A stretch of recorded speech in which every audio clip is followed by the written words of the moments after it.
بسم اللہ الرحمن الرحیم۔ السلام علیکم ورحمۃ اللہ وبرکاتہ۔ نحمدہ ونصلی علی رسولہ الکریم، اما بعد فاعوذ باللہ من الشیطان الرجیم، بسم اللہ الرحمن الرحیم۔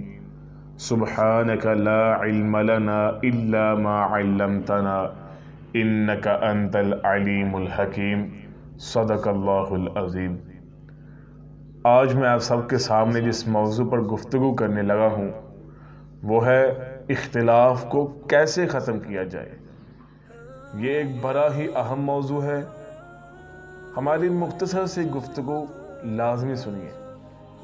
پہلے ہم بتاتے چلیں کہ اختلاف بڑھتے کیوں ہیں۔ اختلاف کی بنیادی وجوہات میں سے چند ایک کا تذکرہ ہم کرتے ہیں۔ پہلی بات یہ ہے کہ ہم نے اپنے مخصوص عالم رکھے ہوئے ہیں اور اسی حسن و ظن میں ہے کہ یہ عالم اچھا ہے، بس اسی کو سننا ہے۔ اب اس عالم کا جو موقف ہے وہی حق ہے، باقی علماء کے مقابلہ میں اسی کو ترجیح دی جائے گی۔ میرے سامعین، اس طرح اختلاف ختم نہیں ہوں گے جب تک ہم تمام مکتبہ فکر کے علماء کو سن نہیں لیتے۔ اگر کوئی عالم جو بھی بیان کریں، اگر اس بات کا کوئی حوالہ بھی بیان کریں تو بہتر، ورنہ آپ ان سے دلیل طلب کریں۔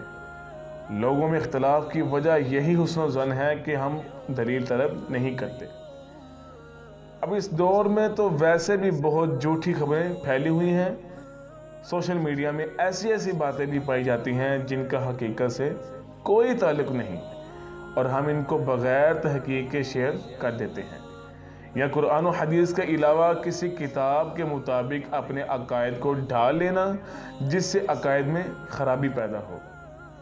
المیہ یہ ہے کہ ہر انسان یہی بحث کرتا ہے کہ وہ حق پر ہے۔ اب ہم نے اگر قرآن پاک جو کلام اللہ ہے، ہم نے اس کو ترجمہ و تفسیر کے ساتھ پڑھا ہی نہیں، فرامین رسول صلی اللہ علیہ وسلم کا مطالعہ کیا ہی نہیں، ہم جان ہی نہیں سکتے کہ ہمارے اپنے عقائد قرآن و حدیث کے موافق بھی ہیں یا نہیں، ہم اپنے دعوے میں سچے بھی ہیں کہ نہیں، کیونکہ ہمارے لیے حجت تو قرآن و حدیث ہے۔ میرے سامعین، ہم اپنی بات کو انتہائی مختصر کریں۔ میرے بھائیوں، اختلاف ہوتے ہیں، یہ اختلاف سلف صالحین کے دور سے لے کر آج تک چلے آ رہے ہیں، لیکن ان کے درمیان اگر کوئی اختلاف ہوتا بھی تو نیت ان کی صرف حق کو تلاش کرنا ہوتی تھی۔ وہ صحیح مسئلے کو جان لینے کے بعد اسی کے تابع ہو جاتے تھے، ان کا اختلاف تول نہیں پکڑتا تھا۔ لیکن آج ہمارے درمیان اختلاف کیوں ختم نہیں ہو رہے؟ کہ ہم میں حق کو جاننے اور قبول کرنے کا جذبہ ہی نہیں۔ ہم صرف اسی حسن و ظن میں ہیں، جو ہم نے کہہ دیا، جو ہمارے بڑوں نے کیا وہی حق ہے۔ اگر اختلاف ہو بھی جائیں تو قرآن حکیم اس معاملے میں ہمیں بہت ہی پیاری نصیحت کر رہا ہے۔ ہم اگر اس مختصر سی نصیحت پر عمل کر لیں تو ہمارے درمیان اختلاف کافی حد تک دور ہو جائیں۔ اب ہم قرآن مجید سے رہنمائی لیتے ہیں۔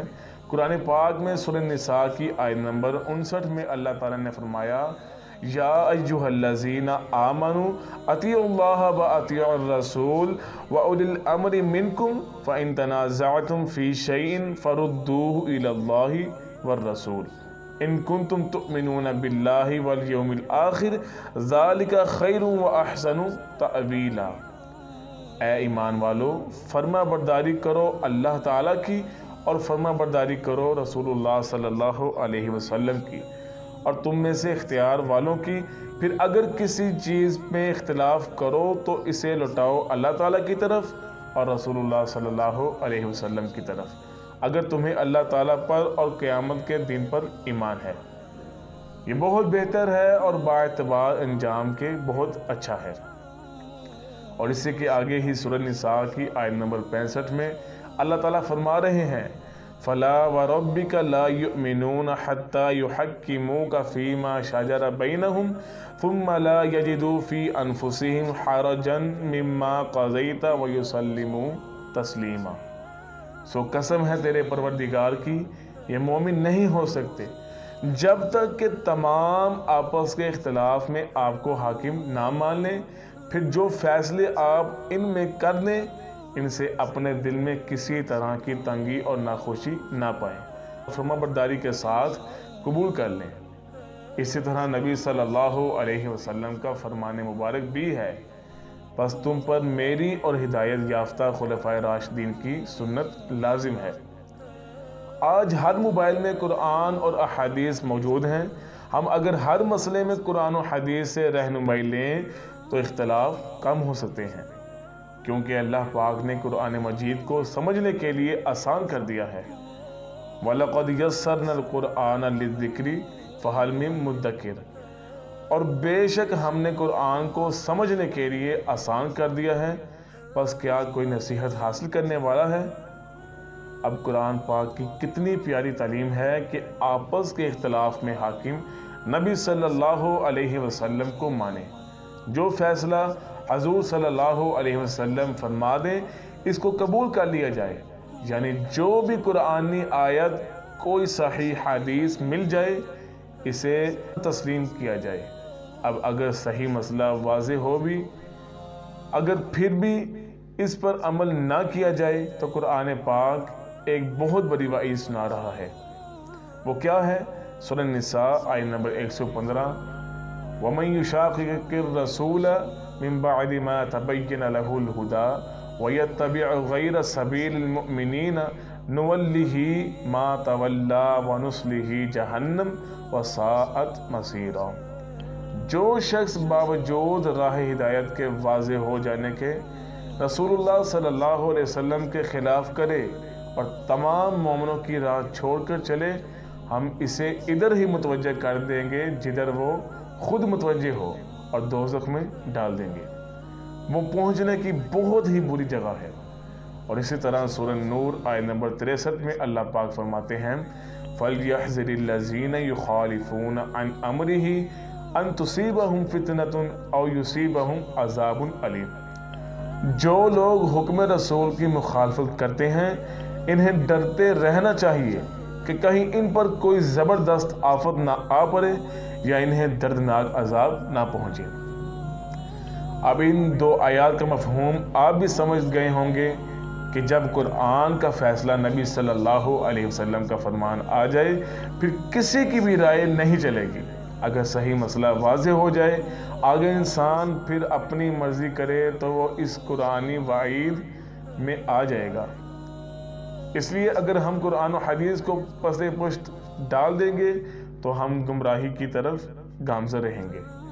امام احمد بن حنبل رحمہ اللہ فرماتے ہیں من رد حدیث رسول اللہ صلی اللہ علیہ وسلم فہو علی شفا ہلکہ، جس شخص نے رسول اللہ صلی اللہ علیہ وسلم کی حدیث کو رد کیا تو وہ ہلاکت کے کنارے پر ہے۔ نبی صلی اللہ علیہ وسلم کے ہر امتی پر آپ کی سنت کو اختیار کرنا لازم ہے، یہاں تک کہ جب قرب قیامت سیدنا عیسیٰ علیہ السلام بھی آئیں گے تو وہ آپ صلی اللہ علیہ وسلم کی سنت کے خود بھی پابند ہوں گے اور لوگوں کو بھی آپ کی سنت پر چلائیں گے۔ جب ہر معاملے میں ہم نبی صلی اللہ علیہ وسلم کی اتباع کریں گے، جب ہمارے تمام اختلاف کا مقصد صرف حق کی پہچان ہوگا اور ہم غیر جانبداری سے تحقیق کریں گے تو ہمارے اختلاف خود بخود ٹھیک ہو جائیں گے انشاءاللہ۔ اللہ پاک سے دعا ہے کہ وہ ہمیں حق کو پہچاننے کے بعد اس پر عمل کرنے کی توفیق دے اور ہمیں حق پر ہی استقامت دے۔ ربنا لا تزغ قلوبنا بعد إذ هديتنا وهب لنا من لدنك رحمة إنك أنت الوهاب۔ السلام علیکم ورحمۃ اللہ وبرکاتہ۔